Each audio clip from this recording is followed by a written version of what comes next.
അസ്സലാമു അലൈക്കും വറഹ്മത്തുള്ളാഹി. അൽഹംദുലില്ലാഹി റബ്ബിൽ ആലമീൻ വസ്സലാത്തു വസ്സലാമു അലാ റസൂലിഹിൽ അമീൻ വഅലാ ആലിഹി വസഹ്ബിഹി അജ്മഈൻ. അമ്മാ ബഅദ്. പ്രിയമുള്ളവരെ, അള്ളാഹുവിനെ സൂക്ഷിച്ച് ജീവിക്കണമെന്ന് എല്ലാവരെയും ഉണർത്തും. റബ്ബ് സുബ്ഹാനഹു വതആല അതിന് തൗഫീഖ് നൽകി അനുഗ്രഹിക്കുമാറാകട്ടെ. പെരുന്നാൾ നിസ്കാരവുമായി ബന്ധപ്പെട്ട വിഷയങ്ങളാണ് നമ്മൾ ഇന്നലെ സംസാരിച്ചിരുന്നത്. ഇനി നമുക്ക് പെരുന്നാൾ നിസ്കാരത്തിന്റെ സമയമാണ് അറിയാനുള്ളത്. സൂര്യൻ ഉദിച്ച് ഒരു കുന്തത്തിന്റെ അളവിൽ എന്നാണ് പറയാറുള്ളത്. അത് ഏകദേശം ഒരു 10 മിനിറ്റ് ഒക്കെ ആയാല് പെരുന്നാൾ നിസ്കാരത്തിന്റെ സമയമാകും. അതായത് ളുഹാ നിസ്കാരത്തിന്റെ സമയം, നമ്മൾ ഇഷ്റാഖ് നിസ്കരിക്കുന്ന ആ നിസ്കാരത്തിന്റെ സമയമാണ്. ഇത് സൂര്യൻ മധ്യത്തിൽ നിന്ന് തെറ്റുന്നത് വരെയാണ്. ഇത് ളുഹറിന്റെ മുമ്പുള്ള സമയം വരെയാണ് പെരുന്നാൾ നിസ്കാരത്തിന്റെ സമയമുള്ളത്.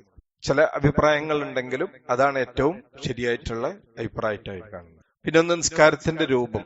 പെരുന്നാൾ നിസ്കാരം നമ്മളെല്ലാവരും നിസ്കരിച്ചതാണ്. എന്നാലും നമുക്ക് ആ സമയമാകുമ്പോൾ ചെറിയ സംശയങ്ങൾ ഉണ്ടാവും. എത്ര തക്ബീറാണ്, എങ്ങനെയാണ്, ഏതൊക്കെയാണ് എന്നുള്ളത്. പെരുന്നാൾ നിസ്കാരം 2 റക്അത്തുകളാണ്. അതെല്ലാവർക്കും അറിയാം. തുടക്കത്തില് നീയത്തോടു കൂടി പെരുന്നാൾ നിസ്കരിക്കുന്നു എന്ന നീയത്ത് ഉണ്ടായാൽ മതി.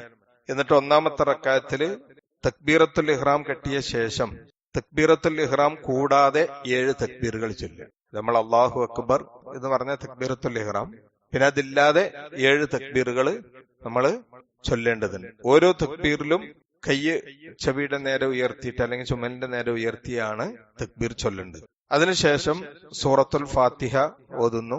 ഫാത്തിഹയ്ക്ക് ശേഷം സൂറത്തു ഖാഫോ അല്ലെങ്കിൽ സൂറത്തുൽ അഅലയോ ഏതെങ്കിലും ഒന്ന് ഓതല് സുന്നത്താണ്.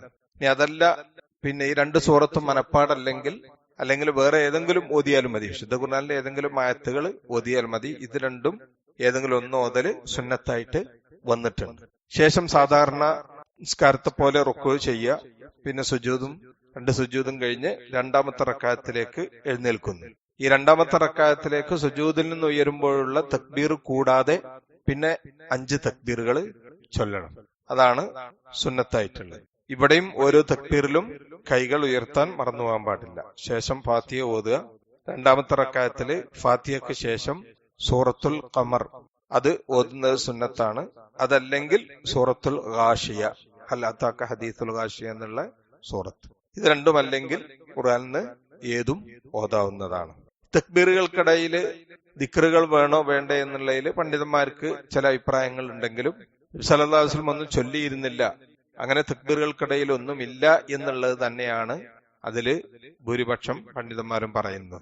ഒരാൾ അതിന്റെ ഇടയിൽ എന്തെങ്കിലും ഒരു ദിക്ർ ചൊല്ലി എന്നുള്ളത് കൊണ്ട് അത് നിസ്കാരത്തെ ബാധിക്കുകയും ഇല്ല എന്നാണ്. ശേഷം സാധാരണ പോലെ റുക്കുവും സുജൂദും ചെയ്ത് അത്തഹിയ്യാത്ത് ഓതിയിട്ട് സലാം വീട്ടുക. അതോടുകൂടി പെരുന്നാൾ നിസ്കാരം അവസാനിച്ചു. ഇനി പെരുന്നാൾ നിസ്കാരത്തില് ഇമാമിന്റെ കൂടെ ആ ചൊല്ലുന്ന അധികമായിട്ടുള്ള തക്ബീറുകൾ ഏതെങ്കിലും നഷ്ടപ്പെട്ടാൽ ആ നഷ്ടപ്പെട്ടത് അവൻ വീണ്ടെടുക്കേണ്ട ആവശ്യമല്ല. നമ്മൾ വരുന്ന സമയത്ത് ഫസ്റ്റത്തെ റക്അത്തില് ഒരു 4 തക്ബീർ കഴിഞ്ഞാണ് നമ്മൾ വരുന്നതെങ്കിൽ ശേഷമുള്ളതിൽ ഇമാമിന്റെ കൂടെ തുടർന്നാൽ മതി. അല്ലാതെ നഷ്ടപ്പെട്ട് നമ്മൾ സ്വന്തമായിട്ട് എടുക്കേണ്ട ആവശ്യമല്ല. തക്ബീർ സുന്നത്തുകളാണ്. അപ്പൊ അത് നഷ്ടപ്പെട്ടാലും വിരോധമില്ല എന്നതാണ്.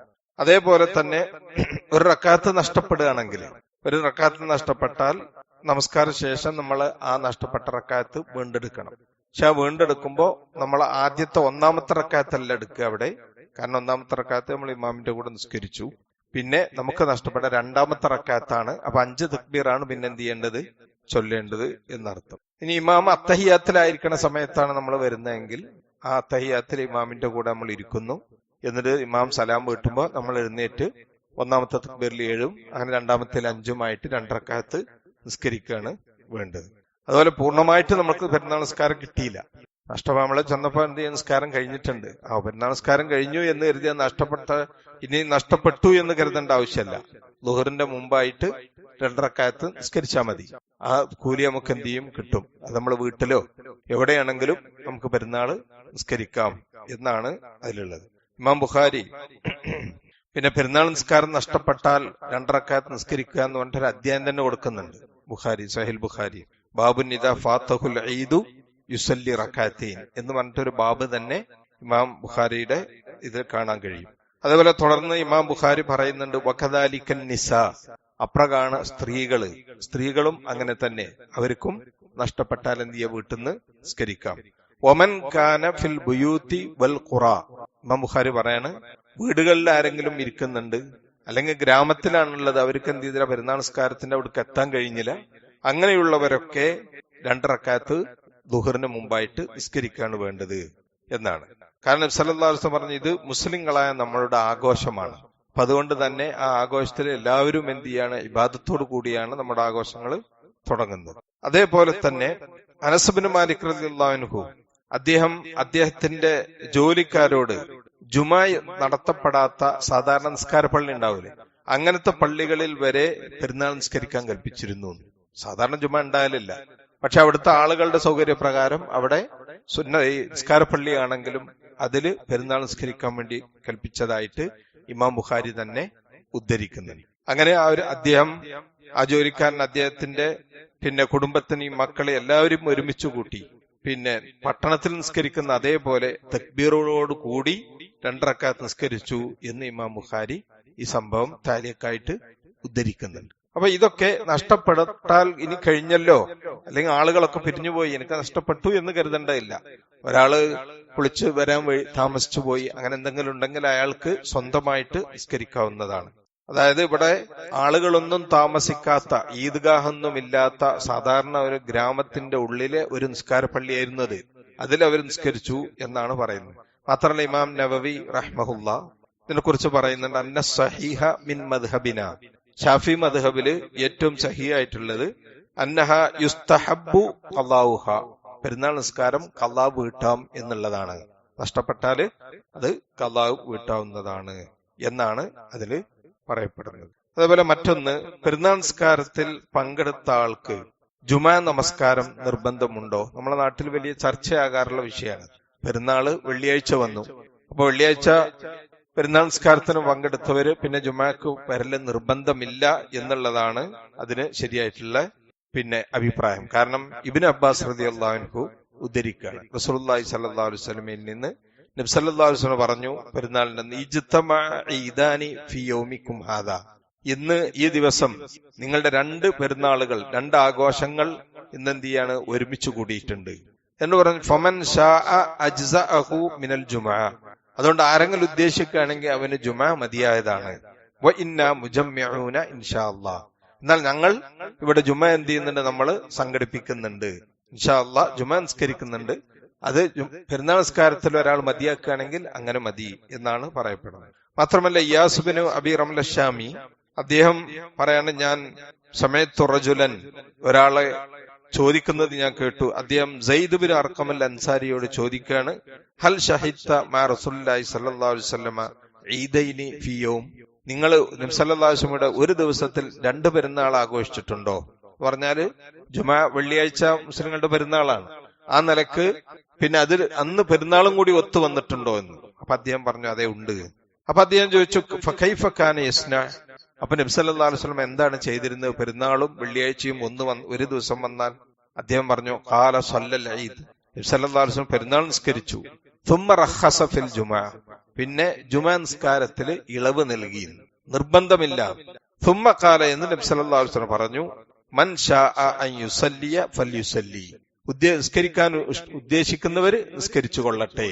ഇത് ഇബ്നു മാജ, അബൂദാവൂദ് എല്ലാം ഉദ്ധരിക്കുന്ന സഹിയായ ഹദീസാണ്. അപ്പൊ ഇങ്ങനെ വേറെ ഹദീസുകൾ ധാരാളം കാണാൻ കഴിയും.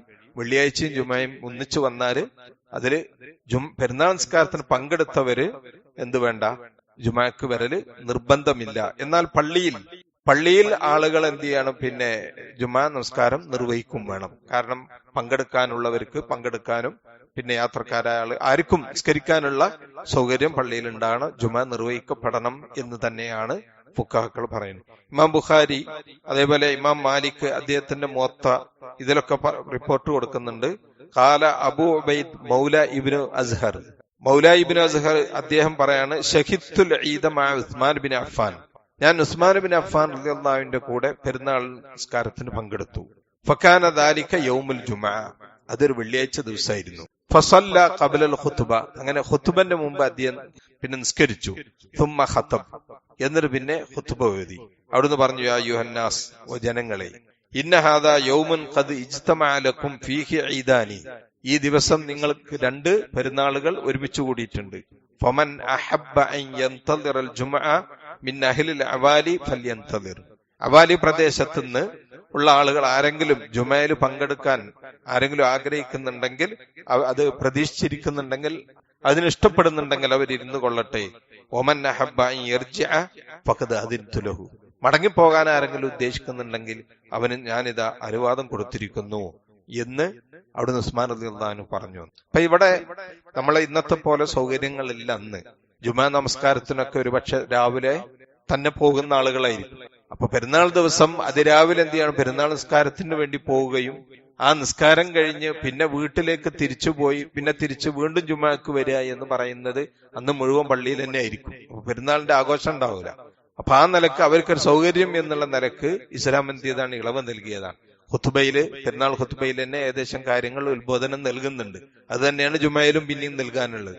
അതുകൊണ്ട് തന്നെ എന്ത് ചെയ്യുന്നു, അവർക്ക് രണ്ടാമത് ഇപ്പൊ പെരുന്നാൾ നിസ്കാരം കഴിഞ്ഞ് വീട്ടിൽ പോയി പിന്നെ തിരിച്ചിങ്ങോട്ട് വന്ന് അങ്ങനെ ആ സമയം നഷ്ടപ്പെടുത്താൻ അവരെന്ത് ചെയ്യുന്നില്ല, നിർബന്ധിതരാകുന്നില്ല. പ്രത്യേകിച്ച് ദൂരങ്ങളിലുള്ള വീടുകളൊക്കെ ആണെങ്കിൽ. എന്നാൽ നമ്മൾ എന്ത് ചെയ്യണം, പള്ളികളിൽ അതിനുള്ള സൗകര്യങ്ങൾ ഇതൊക്കെ ഒരുക്കി വെക്കുകയും വേണം. ഇനി അങ്ങനെ ജുമാ നിർവഹിക്കുകയാണെങ്കിൽ തന്നെ പിന്നെ ഹുതുബയില്, ജുമാന്റെ ഹുതുബ പണ്ഡിതന്മാർ പറയുന്നത് അന്ന് ചുരുക്കിക്കൊള്ളണം.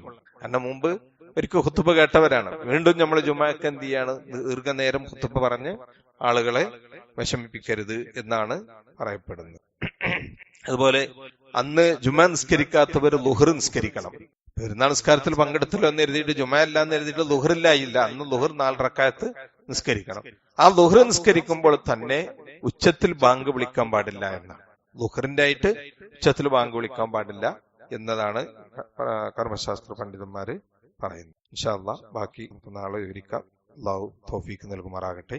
വസല്ലല്ലാഹു അലാ മുഹമ്മദിൻ വഅലിഹി വസഹ്ബിഹി വസല്ലം. അസ്സലാമു അലൈക്കും.